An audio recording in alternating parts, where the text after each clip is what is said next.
กราบสบายดีพ่อแม่พี่น้องลูกเปล่าหมดจูกูจูกนเนาะเอามาฟังลำต่อเดี่ยวบัดนี้เนาะแต่ละมือมาพบเดี่ยวเพราะว่าคำพูดปะเกือบ2 เดือนพี่น้องเอ้ยเนาะสวงไห้สวงนาเกี่ยวเข้าเกี่ยวน้ำผ่าฝนได้พายุเข้าหันเข้านี่เราได้จัดรายการมาบัดนี้เรามาจัดรายการมาฟังเสียงลำเสียงแคนน้ำเดี่ยวปาเลยพี่น้องเนาะเอาสบายดีบดจูกูจูโกเนอกี่เขากี่แรงแล้วอย่าลืมเนาะมื้อนี้8 โมงคือเก้าเข้ามาฟังเสียงลำเสียงแคนคำพูดคำแซงมาต้อนมาฝากเสียงลำเสียงแคนความคิดฮอตคิดเทิงโดยเฉพาะก็เป็นวัฒนธรรมของชาวเฮานี่แหละเนาะเสียงปีเสียงแคนเสียงลำมาเฮอพี่พ่อแม่พี่น้องได้ฟังเพิ่นก็ได้พี่น้องอยู่ตังเลยกี่เข้ากี่แรงกับเลยเนาะหรือว่ากำลังเลยอยู่ช่วงนี้กันแล้วให้แล้วนาแล้วส่วนมาแล้วเนาะเอาเฮาฟังลำก้อนจะนี่เด้อฟังลำปะก้อน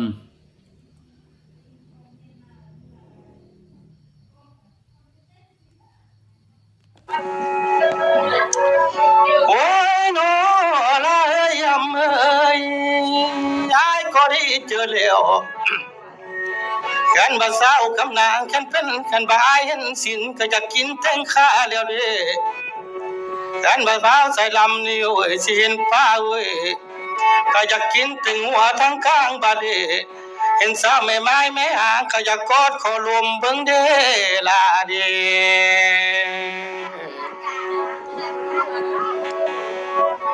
โอ้ยน้องเอ้ยสาวกำนางพัดเบาเมื่อกี้นี่นาอันบาดูกน้องนั้นจากไรพอสิมานั่งอยู่จองแต่บ่อันบาลูกสาวเจ้ากำนางพัดเบาบาดเดจากไรพอบาดเดเสียหน่วยมานั่งอยู่ห้องเดียวโนน้อยเลยสองแต่ฟ้าดิชาแต่นงสิลูกเจ้าบ่พร้อมสินางลาคำบ้านเดียวเด้อนาลานนา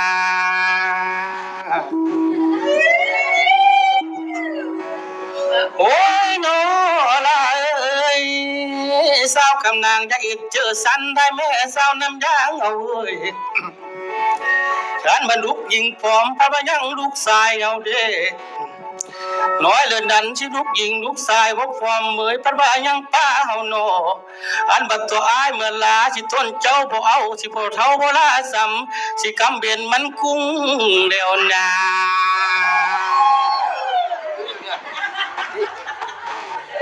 มันจำบ้านได้เลยเดียวหมดเลยไม่ลงยังไงเลยกุ้งก็มีเนาะ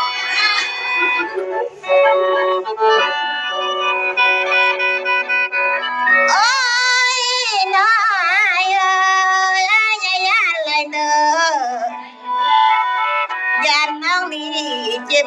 สิบ่มีผู้มาแย่งเด้ออายเด้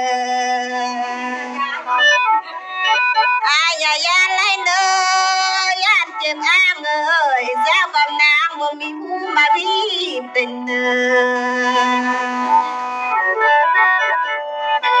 น้องนี่นามีลูกเอ้ยว่าสองสิเขียนย้องนะวงแม่มันอยู่เด้ออายเด้อยานแต่อายนั้นน้ำใต้เท้าอายเอ้ยสิมีเมียน้ำเพิ่น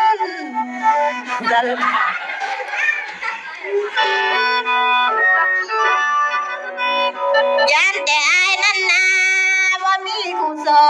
นสินำก้อนก้องขิงเจ้าเด้อายเอ้ยคอยนี้เคยมีสู้แล้วเด้อนอนขิงก้อนกะอุ่นอยู่แล้วอายเอ้ยแต่ว่าอายนั่นนะบ่ทันมีเนาะผู้สอนสินอนกินก้อนกันเหลือแล้วอายเอ้ย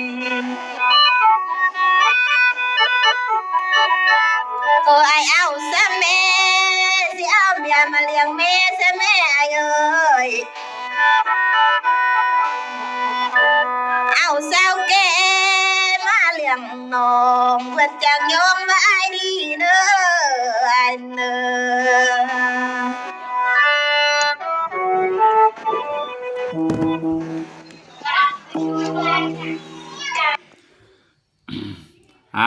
จบลงแล้ว เนาะเสียงลำม่วนๆเอิ้นว่าเรียกน้ำย้อยจากมันกุ้งกับเอ้ยไส้เนาะที่ลำได้2มื้อแล้วคำพูดก็เอามาเปิดให้ฟังเนาะซึ่งว่าจะเป็นหมอลำเก่าแต่ว่าพากันลำเมื่อวานมื้อซื่นนี้เนาะพ่อแม่พี่น้องก็อดฟังเนาะเป็นนั่นเลยก็ม่วนไปนำเดียวแหละพี่น้องเอ้ยเนาะเฮิงๆจังมามาพบเดียวก็ย่านพ่อแม่พี่น้องลืมเสียงลำเสียงแคนจุเฮายันลืมวัฒนธรรมเนาะเฮิงๆก็มามาให้ฟังเฮิงๆก็มาให้มอยพบเดียวมื้อนี้เนาะพี่น้องเนาะเอากินข้าวกินแรงกับพ่อแม่พี่น้องเนาะข้าวหนำซ้ำป้าเข้ามาฮอดเฮือนฮอดซานล่ะบ่เป็นนั่นเลยเข้าให้เข้าหน้าปีนี้ได้ได้หลายบ่หรือว่าความอยู่พอกี่บ่อะไรก็ย่าเด้อพี่น้องเนาะบ้านเฮาเมืองเฮาหาอยู่หากินปานนั้นนี่แล้วเสียงลำเสียงแคนก็เปิดมาเฮิงๆก็เปิดเนาะไอ้เลยกินข้าวกินแรงแล้วบ่ได้ไปทางเลยบ่ได้มาทางเลยก็ชื่อเอาไว้8 โมงคำพูดยศคำแซงมาจัดรายการให้พ่อพี่น้องได้ฟังแล้วก็จงหวนคืนอดีตภาพแห่งความหลังเนาะอยู่ต่างหันต่างนี้โกนเนาะได้จากถิ่นฐานบ้านเกิดปาทางเลยก็ย่าอยู่ทางเลยก็ตามเนาะเสียงลำคอกเสียงแคนนี่ยังนำโกนมาตรฐานปาตลอดเด้อ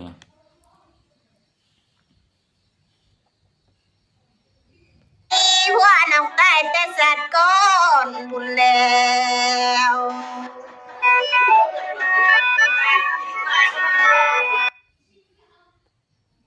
มีน้องเงินพันยานเลยขายลูกดันที่เลยเป็นแม่หางที่สมจ้างกินยาบ่เท่ายานโลกนา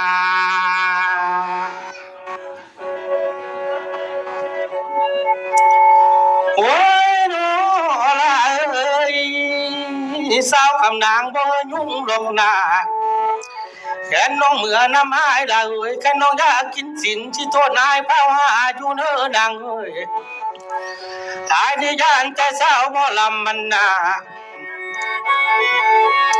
อันบ่สาวหมอลำมาบ้านนายเพื่อนี่ละเอ้ยน้องปัดกินเข้าให้สิทนลาพันยันขาบ่ได้นอสาวหมอลำโอ้ยอันบ่สาวหมอลำมันนาสิกินข้าวหนาพันยันข้างเด่นโอยานแต่สาวหมอลำมันนาอ่านมาบ้านน้ำยางจะดีอ่านเหนื่อยชิมดเพียงทองอ่านบัดต้นกิ่งน้องว่าจะซื้อปากจากแนวก็จำเป็นแล้วสาวหมอลำเอาเอ้ยลานา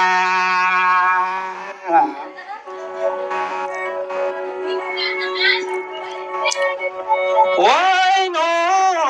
สาวหมอลำเอ้ยสาวคำนางยางานได้แม่ยานบ่เมื่อเป็นเมียอายเล่นหนอที่สาวคำนางคำพูดดันนายานเมื่อเป็นเมียสายโดยที่สาวคำนางคำยากบาดอันน้องเป็นเมียอายละเอ้ยบ่หนูอึดน้องยากลงหน้าขันบ่น้องตกปากเบาสิตัวนายคำหาได้ลาได้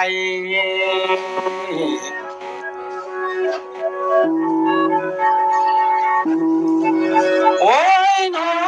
ละเอ้ยกันบ่อายได้น้องสิทนสายคำวนเท่าเนื้อการบ่าวใส่ลำสิเลยสาวน้ำยางนี่นาแขนบัดแสและมืออะไรเงินนก8 ล้านสิเขาใส่ท่วงกันตัวนายมันบ่มีได้ลาได้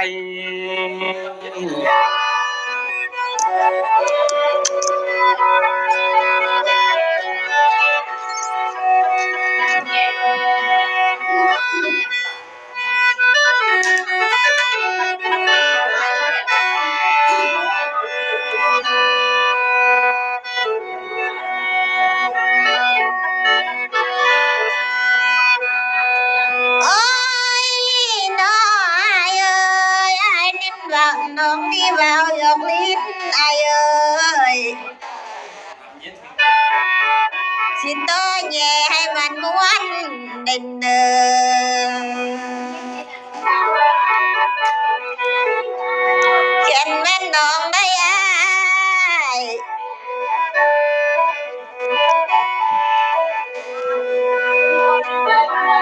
กินสินน้องบ่หาได้เด้อสิกินป้าน้องบ่คนได้อายเอ้ยกินพางน้อแหล่หญ้ากระต้นน้องก็ยังเมื่อได้เด้ออายเอ้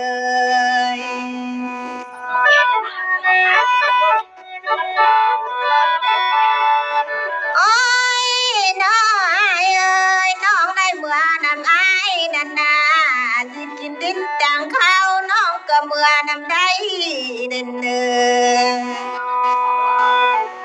น้องนี่เมื่อนำอายนั้นนากินขี้เต้าตั้งเกลือสาวนางก็ยังเมื่อนำได้เดินเดินโอ้ยน้อยยันแต่ยอดบ่ซึ้งดอกหน้าสามพันนางบ่มีเกิงนั่นแหละ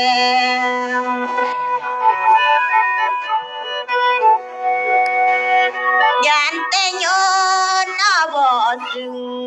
สินางลานี่บ่งามแล้ว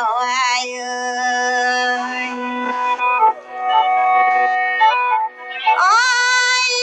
น้อยน้องก็อยากได้อายแต่เด้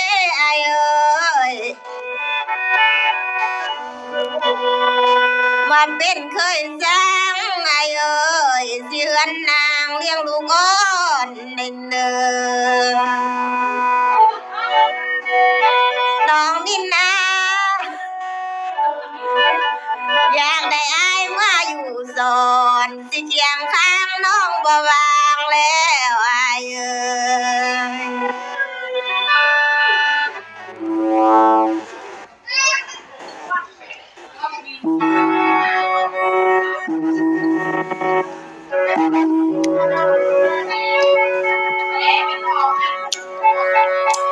โอ้ยโนลาอยำเศร้าคำนางบาอยากไรแต่บ่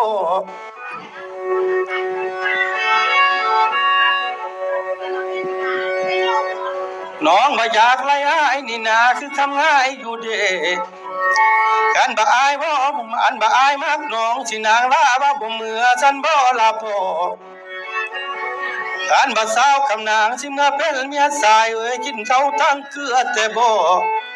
กันบ่สาวคำนางบ่มาเป็นเมียสายนี่นา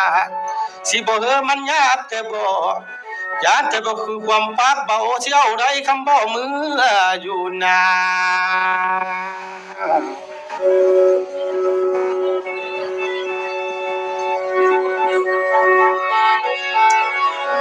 โอ้ยโนละยำอันนี้เป็นคนถูกแล้วอันบาเดความถูกของอายเลยก็ถูกล้นถูกเลือน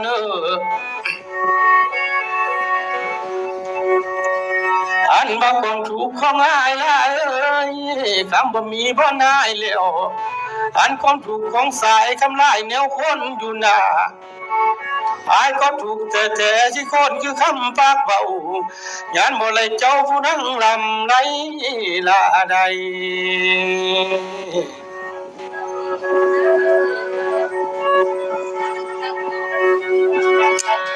โอ้ยโนสาวหมอลำ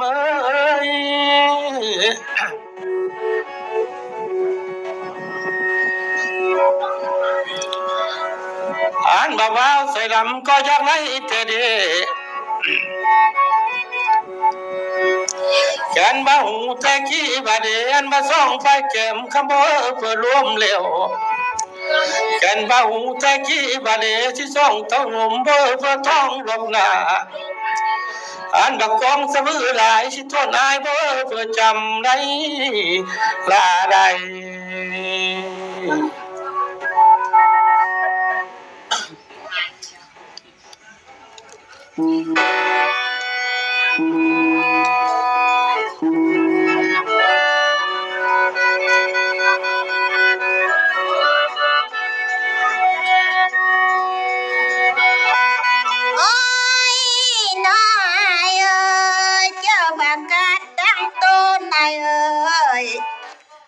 ต้นทิ้งอายรถยังอยู่เมืองแก้วคุณน้ออายเจอผักกาดสูงแหวว่าพี่ชายมันยังอยู่ในท้องบุญใด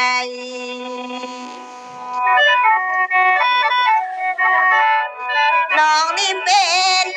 สาวยองสิต้นอายบ่ทันมีบ่อาย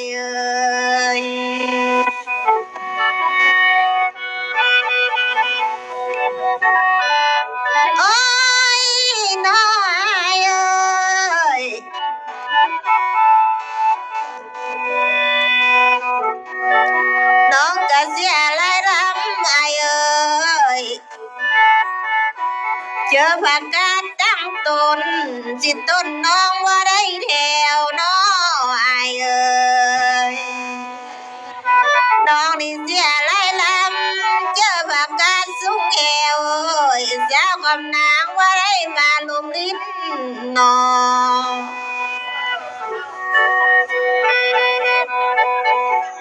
น้องดินนาจนว่ามีลูกเต่าศึกษาแล้วจึงเคยเห็นน้องอายเอ้ยโอ้ยน้องอายเอ้ยยันแต่ควายกินยาอายเอ้ยอันบอกกลมก็เข้าหักน้องอายเอ้ยยันแต่เจ้าคำนางนี่มักจนได้บ่มีได้น้องยันแต่น้องนี่นาในอุ้มกอดไว้ยังให้รวดดีน้องอายเอ้ย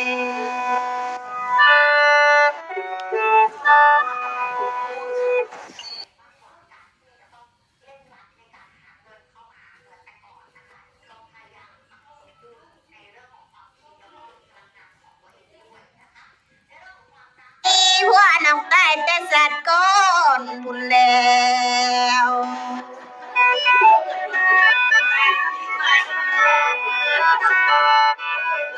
สัตว์นี่นาน้องนี่เป็นไม่ห่า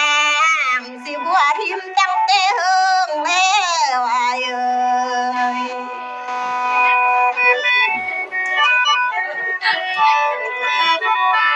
โอ้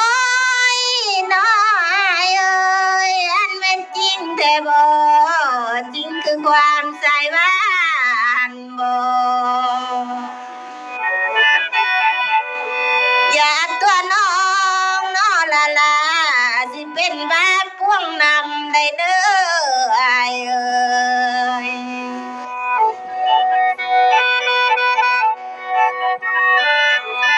โอ้ยน้ออายเอ้ยน้องในเสื้อมักตีได้เด้อสิแนวมีน้องกินเว้าได้เด้อยานแต่อายนั้นนานมันเสื้อมักเป่าสิเว้าแล้วแม่นบ่มีบ่อายเอ้ยโอ้ยน้ออายเอ้ยอายยัดตัวอายน้องล้มได้เด้อลงไปงมหม้อข้าวมา